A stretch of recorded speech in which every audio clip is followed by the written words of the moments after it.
Hello all. Okay, this is my day off today. It's Friday and there's a couple of things I'm going to do on this video. I'm going to show you my favourite films, or some of them. I've got many TV programmes and films that I really enjoy. Prisoner Cell Block H being my favourite of all TV programmes anywhere. That's my ultimate favourite. But on this it's just about movies rather than TV programmes. So that's what I'm going to do for the first video today. In the second video I'm going to go out to show where Dundee's football grounds are, just to show viewers where they are and what it looks like on the outside. So that'll be in the second video. So I was just looking for something to do on my day off. I've got lots of chores to do. This is like a wee break from that. I'm going to do a couple of videos. So first thing I'll do is I'll show you my ultimate favourite film. That is being Convoy. Kris Kristofferson. Truck film. Love it. I've wanted that film for years. Finally got it in 1995. I watched it when I was a kid in the 80s. I fell in love with the film right there and when I wanted it. Got it on VHS in 1995. Absolutely brilliant film. I could watch it over and over, never get bored of it. Now, that's the ultimate favourite of all films, but the rest are not necessarily in order, but this kind of like high up there. That's 12 out of Convoy's 12 out of 10. That's like my favourite of favourites. The rest are really good. This one here, Black Dog, Patrick Swayze, another truck film. Truck film, lots of action, lots of stunts, truck stunts. Brilliant film. Absolutely brilliant. I'm so glad I got that. Got it in 1998.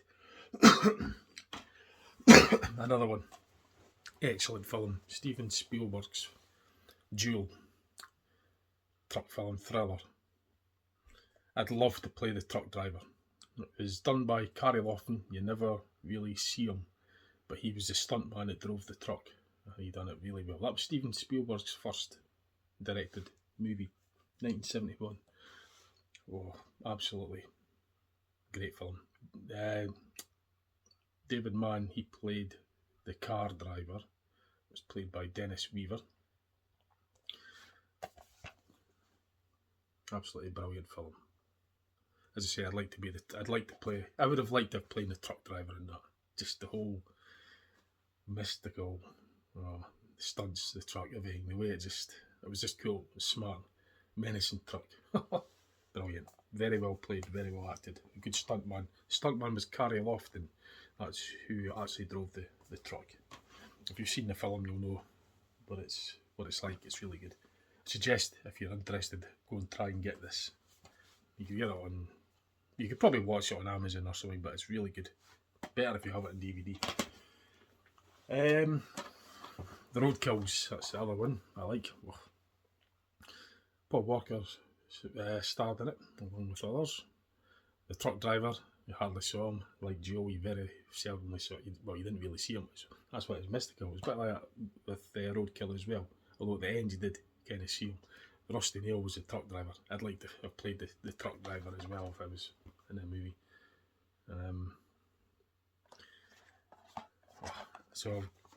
Naturally I've got Roadkill 2 as well.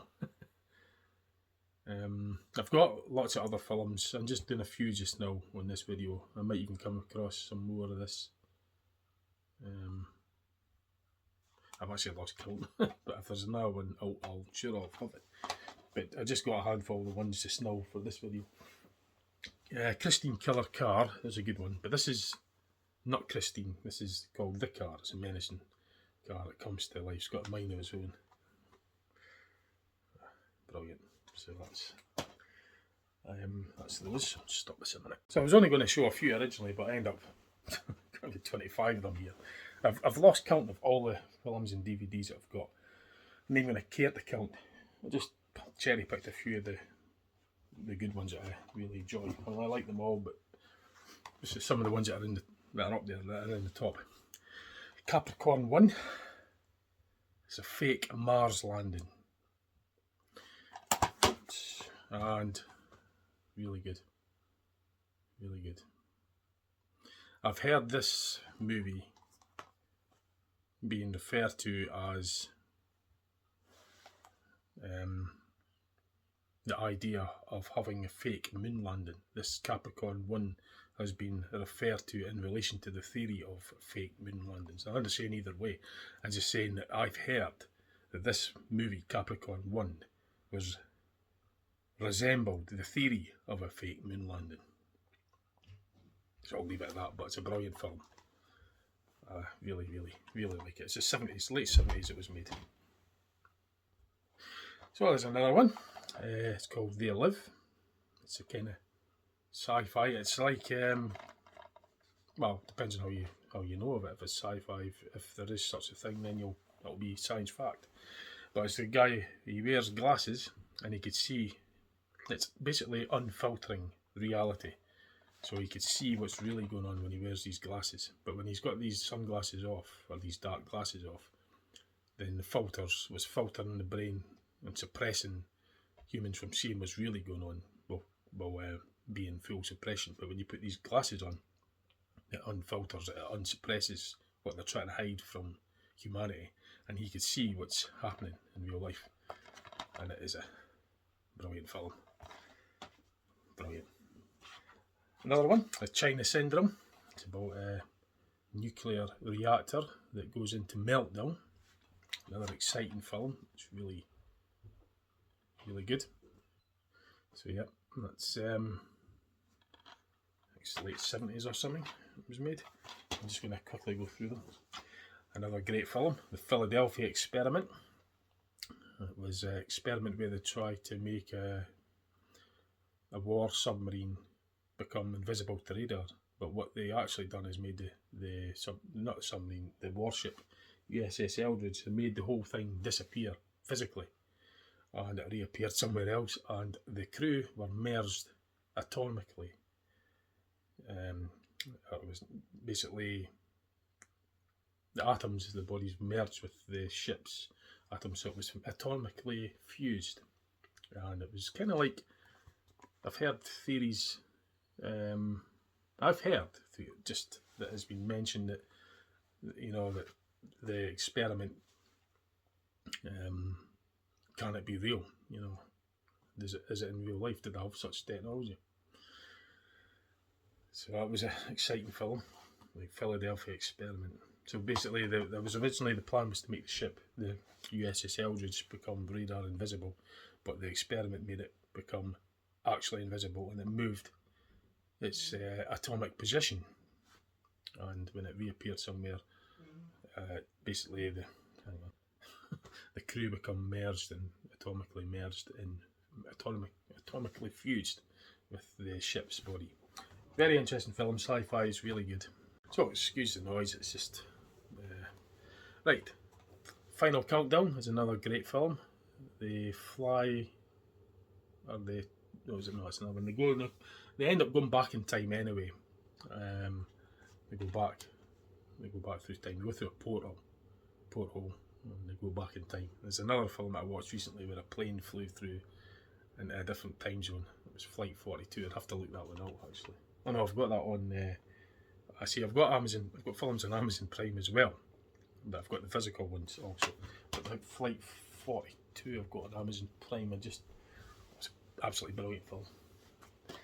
So another one, Dark Skies. It's about the aliens and the way the government are trying to hide the existence of aliens and that, and their alliance with the aliens. It's quite sort of dark, sinister.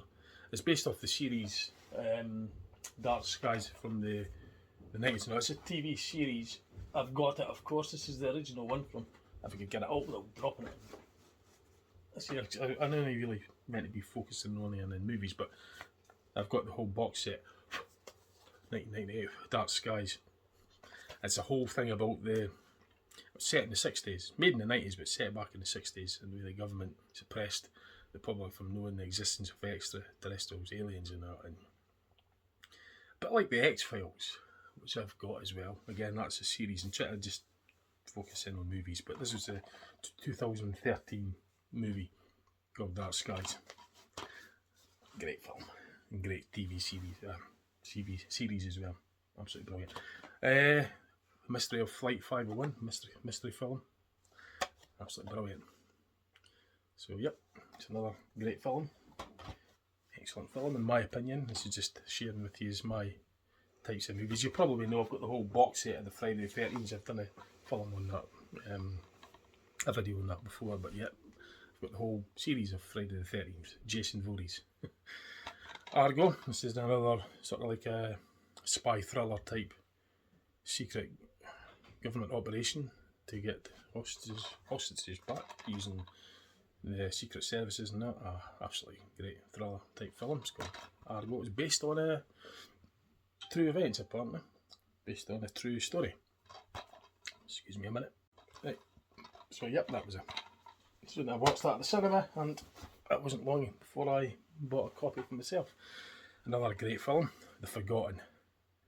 It's like she went into like a different zone. Everybody, of course, it was basically everybody had forgotten who she was, and it's like she never existed. Something like that. Their whole life before, her husband didn't even remember her, or everybody's memories were wiped of her, and she was alone. It was a psychological thriller. It's like she went into a different dimension where she just the whole past has changed, and nobody remembers. She doesn't even, who she thought she was married to is no longer. He has no memory of her. It's absolutely great film, like. But it's aliens. Turns out aliens brainwashed and wiped the memories of others, but she still remembered it. Absolutely my type of film. I'll get some more. I've got a few more to go through, and then I'm going to have to go. So yep, some action films. Clint Eastwood. I've always been a big fan of Clint Eastwood and his films. When I first watched them in the 80s, I mean, I was young, but you watched it on the TV. I wouldn't have get this. I mean, they were on at the cinema, but that'd been the 70s, but before. But they were shown in films on a Friday and a Saturday night. You know, sat up late on the weekends. So all these films Clint Eastwood was on, and I used to watch his films. Dirty Harry, and Enforcer. Yeah, a big fan of Clint Eastwood's films. And I've got another one, Magnum Force. It's one of Clint Eastwood's Dirty Harry movies. Great. And another one, I've got more as well, but this is just a few. I think this is the first one, 1971, Clint Eastwood, Dirty Harry. Absolutely brilliant. Class film. And then I've got this one with Jack Nicholson, The Pledge. I saw this at the cinema in 2001. Very interesting. It's a thriller, detective-like sort of movie. Wait a minute. So yeah, Jack Nicholson starred in that. A retired detective. Great film. Good storyline. We'll get some more. So, I'm also a fan of Matt Damon. Born Identity. Good film, saw that at the cinema. I had to get it right away as soon as it came out. I don't know if you could read them or not, but I'm just showing you what it looks like on there to get to see what the box looks like. If you want to see it, just go and get it. It's brilliant. I recommend it if you like that sort of film. There's another one, Matt Damon stars in The Green Zone. Again, I saw that at the cinema. I don't know, it seems to be going out of focus. I'll try to get the writing to go in. Maybe the way anyway. Yeah. Lots of good storyline and action. Source Code, again, that was a good film. Yeah. Source Code. Yep, brilliant.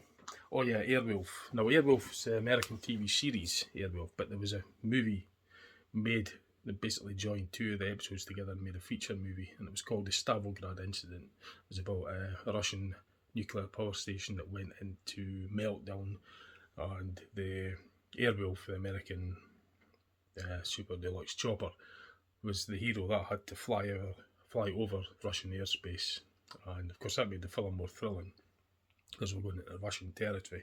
They got captured and all the rest of it, but they had to save the day. Because at the same time the nuclear power station was going into meltdown, it was overheating, it was about to explode, and the fallout would have, caused catastrophic effects on the globe. So the Airwolf chopper saved the day. I had to go in and put things right. But this is off the box set, the series of episodes, but there's 2 of them there that join into one film called the Stavrograd Incident, and it was made in 1987. The theme tune for the Airwolf was absolutely brilliant. If you've watched my videos before, you'll know that I made my own version of the Airwolf theme tune from background music from the videos, because I love the theme tune ever since.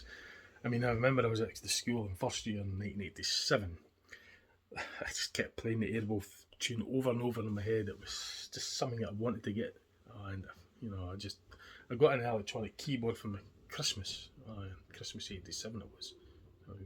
12th, or was it my 12th birthday? I can't remember. But anyway, I remember I tried to play the Airwolf. I just kept playing the same bit over and over because it was a part of that tune that I really liked. But yeah, Stavrograd Incident. Russian nuclear power station goes into meltdown and the Airwolf goes in. It fuses the core shut because the graphite core was melting, and the molten nuclear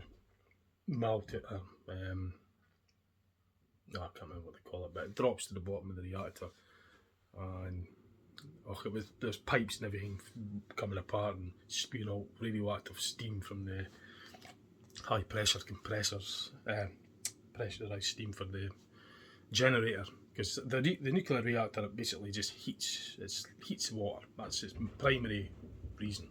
Excuse me a minute. Yeah, it heats water. It's just like a giant kettle.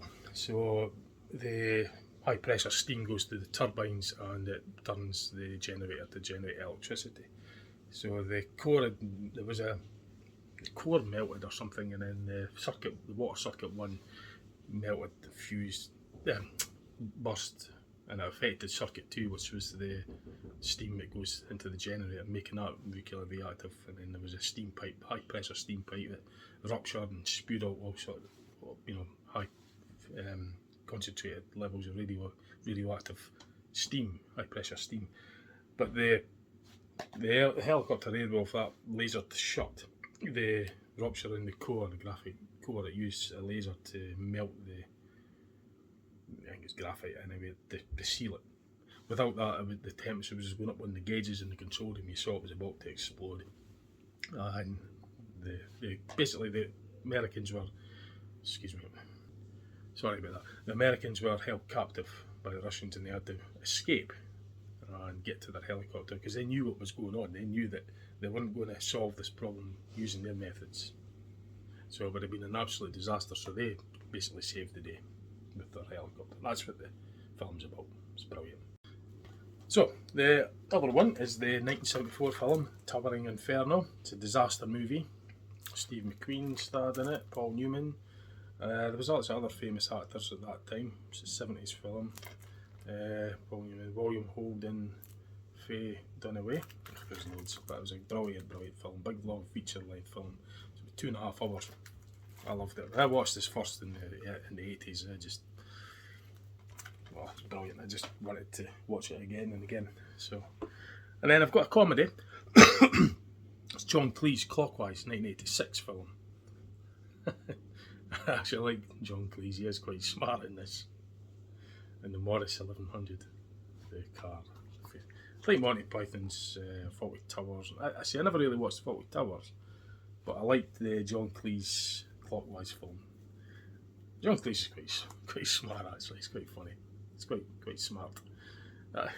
Yeah, I like that one. So, no, that's just a handful of films. We've got so many films that I just wanted to show you that for this video. So what I'm going to do now is I'm going to get myself a bite to eat, then I'm going to make another video showing you where the Dundee football grounds are and where it is. There's Dundee football ground at Dens and there's Dundee United football grounds just down the road from it. So I know that movies and football grounds, that's a odd combination, but that's how I'm doing it today. I'm going to show you my favourite films in this video, and then in the next video, which will probably be scheduled for the corresponding part, I'll show you the Dundee's football grounds. Where's the connection, you might be asking? Well, there isn't, because you probably know I just wing it. I just make it up as I go along. I didn't have a plan, so I just went to plan B. I just made the whole thing up as I go along. I don't have a set order about these videos. I just video when I feel like it. So I thought I'd do this, show you that, and then I'm going to show you the football grounds. or the outside of them anyway, where they are in Dundee. It's just that I've got some time on my day off. I've got some stuff to do later. I just finished some stuff there. I need a break. I mean, I've been working all week. And kind of, you know, when you're tired, you can't really think well. Sometimes it just goes in the brain fog. You know, when you just get so tired, you sit down, and it's hard to get motivated to get up again. So I said, right, I'm going to do a video on the movies, because I was thinking of what I'm going to watch. But I know what I'm going to watch tonight, Prisoner Cell Block H. It was the tradition that I always watched that on a Friday night. So, and I also went to my Lego as well. You might have seen them before in my videos if you saw them. I do Lego banger racing. So I'm going to do a bit of that later on tonight. And then I'm going to go to the real bangers as well. Excuse me a minute. Yeah, so I'll be going to the real banger racing, the van bangers later. March the 1st at Loch Gelly Raceway. Initially I was going to be working. I was like, oh god, but I managed to get swapped, so I'll be going. I'll get that video and filmed as well. But tonight, Lego banger racing later on. So I've actually got, I've just got to kickstart myself to get motivated, because it's all too easy when you're tired on your day off. You do your chores, you get things done that need, essential things that need done, and you sit down and you sit there, and before you know it, the clock's ticking away and it gets darker outside, and you just sort of like say, what the heck have I just wasted the day for? So I'm not going to fall into that trap today. No way, it's actually reasonably bright today for once. It's normally pissing me rain, but it's actually alright today, for now. So I thought, well, come on, I'm going to do that. I was looking at the films.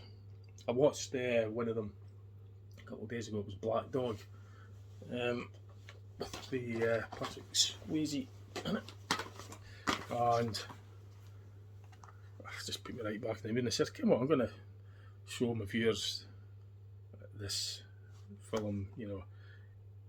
Give it a watch. It's absolutely, if you like trucks, if you like lorries, big Arctic trucks and big rigs, and if you like that, like myself, I like these, then give this film a go, because it's really action packed, lots of good proper real stunts, not computer generated. You see like the modern films, like I think this is too much CGI, computer generated images. It's just you just know it's not proper stunts. I think that's the impression I get anyway, and I just don't like. I like to see proper real stunts being done. And some of it, okay. Like when the car goes into the back of the truck and Jack Cruz puts the jake brake on, and because he says to Sonny, he says, the next time he backs off, floor it, because he's got the car in a T-bone against the back of the truck. The pursuers, they've got their car wedging Sonny's car at the back of Jack's truck. They're trying to hijack the load, basically. It's carrying illegal artillery, illegal guns, basically. So he says in his radio TV, he says next time he backs off, he's going to ram him again, floor it. So he gets out of the way. So he gets out of the way, the car that's pursuing them, trying to hijack the load. Jack then knows that, well, he puts the jake brake on, puts the brakes on really hard, and says, right, I'll make it hurt. And then the car was expecting, the pursuer car was expecting the car that was T-boned against the back to still be there. Didn't expect it to pull away. And then he goes right into the back of the truck. But he knew this was going to happen, that was his plan. And then the car explodes. Okay, it explodes. That was a wee bit over the top, but that's for graphics. You've better tanks at the back. It wouldn't really just explode like that. But sometimes when it gets there's a couple, it's a great film. Love it. But in any film, there's always sometimes a wee bit far-fetched, a couple of things that are a bit far-fetched, just for the drama, make it, dramatise it, make it look dramatic. But I'd rather it was just real, more real life the better. But when you go to the modern films of CGI, it's just way too over the top with dramatic stuff. And some of the storylines are just silly. I'm not really a big fan of all this superhero stuff and flying through and setting a different world and fantasising, going right into space, and it's over the top. It's just not my type of film.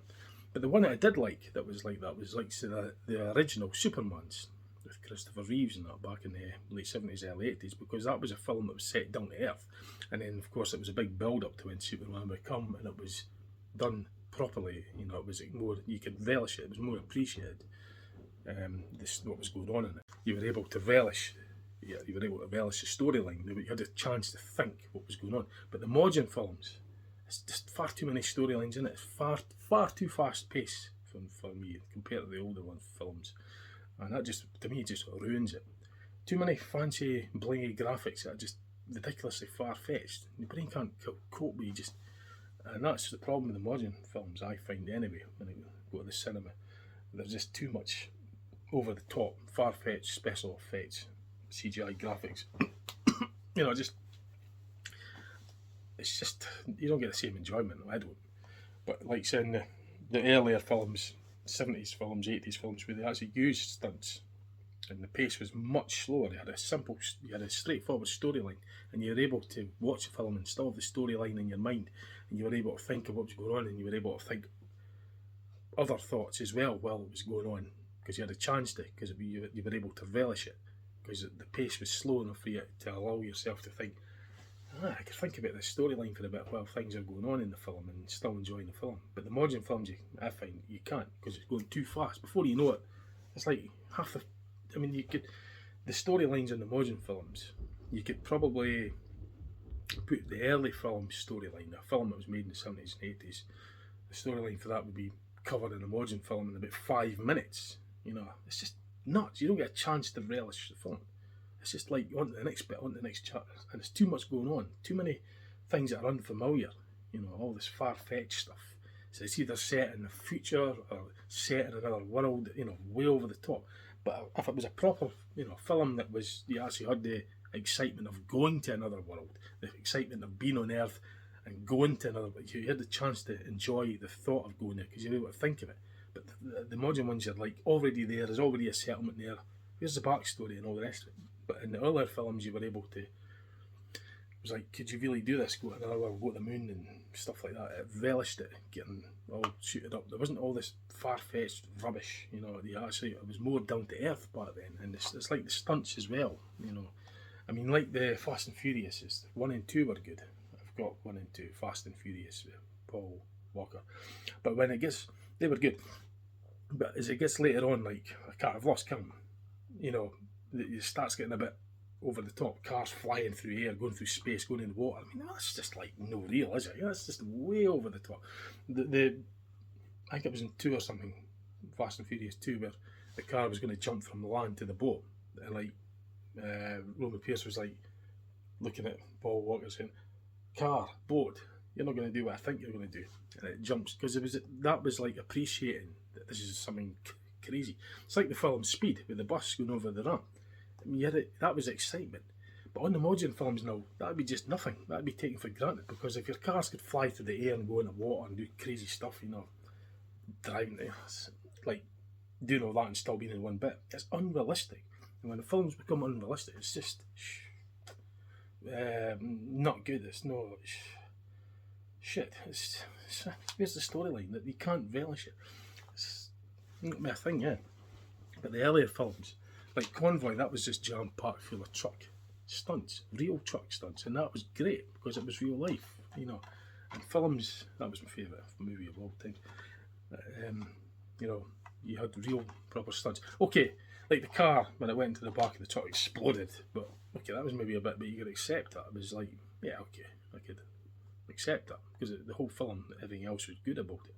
But in the modern ones, like, if it was like that, the car would just get up and fly around the earth and fly through the ocean, do all sorts of crazy stuff. It doesn't make sense because it's unrealistic, and that's where the modern films seem to be going. And there's too many storylines, it's too fast paced. But anyway, I'm going to get a bite to eat, and then I'm going to make the other video just showing where the Dundee's Dens Park football ground is, and Tannadice, that's United. So Dundee's got 2 football grounds, Dens for Dundee Football Club, and Tannadice for Dundee United Football Club. They're both shares the same road. One's just up the road.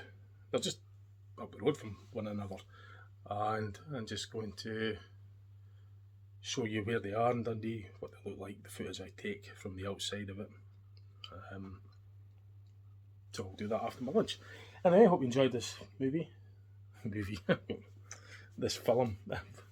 I've got movies and films on the brain. I'll get it right. Hope you enjoyed this video. And thanks for watching. Okay. See you later. Bye.